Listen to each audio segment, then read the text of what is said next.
That was the question my mom asked me at 15 when I informed her about a change that I had noticed in my body. Now, I'd like to start off by saying I am not by nature a particularly private person, but by profession I am extremely private. I'm not the type to divulge facts about my personal life. I am fiercely protective of my family, and I have no social media presence. But I feel that in the face of this current political climate, it is vital that we all make it our mission to get really, really personal. So yes, at 15, I had been to a gynecologist. I was living in New York City and had visited a Planned Parenthood there. My mother moved to California a few years before. My brother Hunter and I were living with my father, and at 15, I had been working in the entertainment industry for 8 or so years and had been fortunate enough to be eligible for private health insurance through my union. Our family struggled financially. We'd been on public assistance for several years, and I was primarily responsible for making my own doctor's appointments. But still, I was nervous about taking this next stride towards womanhood, and it was actually my clinician at Planned Parenthood who suggested I speak with my pediatrician if I was seeking a referral. She was compassionate and professional and told me that she was happy to treat me for regular checkups and, when the time came, for STD and cancer screenings. No judgment, no questions asked. Planned Parenthood provided a safe place where I could be treated with gentle guidance. Now, I may have been 15 and surprisingly self-sufficient, but I'm sure there isn't one person here who has not been helped by Planned Parenthood directly or otherwise. When I knew I was coming to speak on behalf of women's reproductive and health issues, every single one of my girlfriends had a story about Planned Parenthood. They saved me so many times. One of my best girlfriends confided in me, saying, "They saved my ass and some other parts too."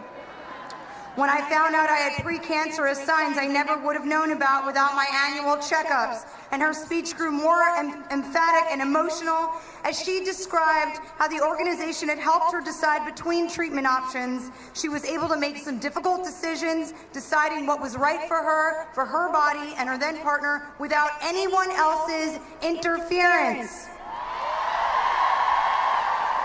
My sister also used Planned Parenthood services for years after moving states. She'd been living her whole life in New York City, pursuing her dream to move to California. She had no contacts and no health insurance, but was able to regularly see a doctor at a Planned Parenthood clinic for screenings, advice, birth control, and checkups. For the more than 2.5 million patients a year that rely on Planned Parenthood services for cancer and STD screenings, birth control, safe abortion, and pregnancy planning, these are uncertain and anxious times. Lawmakers in 24 states have tried to block patients from receiving care at Planned Parenthood. Congress has voted to limit access to reproductive services 9 times. Boo! Yes, boo! There are very real and devastating consequences to limiting access to what should be considered basic health care. For millions of Americans, Planned Parenthood is often the only trustworthy and affordable clinic providing safe education, sex education, safe abortion, and life-saving services. President Trump, I did not vote for you.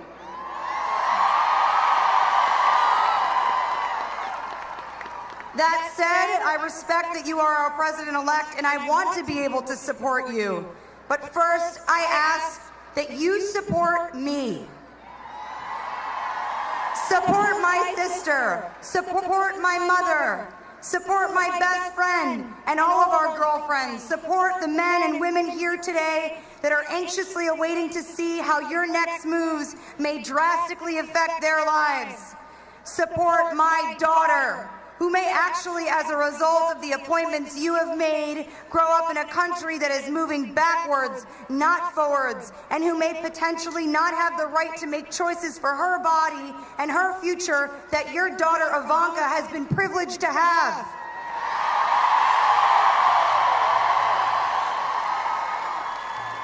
I ask you to support all women and our fight for equality in all things, including the fight to be recognized as individuals who know better for ourselves what is right for our bodies, better than any elected official, popular or otherwise. It is a great honor for me to be speaking here in front of all of you today. After the result of this November's election, I felt as a woman, as an American citizen, a great weight bearing down on my shoulders, the feeling that the near future would present many obstacles, confrontation, and division. My immediate thought after hearing the election results was, oh man, we have so much work to do. But once the heaviness began to subside, I realized that an opportunity has presented itself to make real, long-term change, not just for future Americans, but in the way that we view our responsibilities to get involved with and stay active in our communities. Let this weight not drag you down, but help to get your heels stuck in. I pledge my relentless devotion to support women's health care initiatives. I will not stop fighting to make basic women's health care available to all. I believe with every fiber of my being that the conversations that we have with our partners and our doctors about what we do with our bodies and our future should not be made fodder for any politician, political agenda, lawmaker, and for-profit corporation.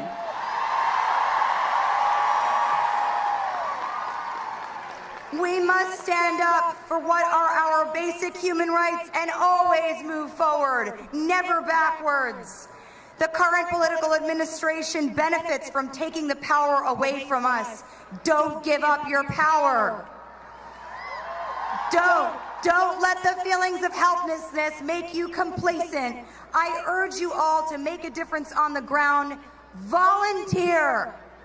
Volunteer with organizations that help women seeking a safe place to make some of the most difficult decisions of their lives. Donate to causes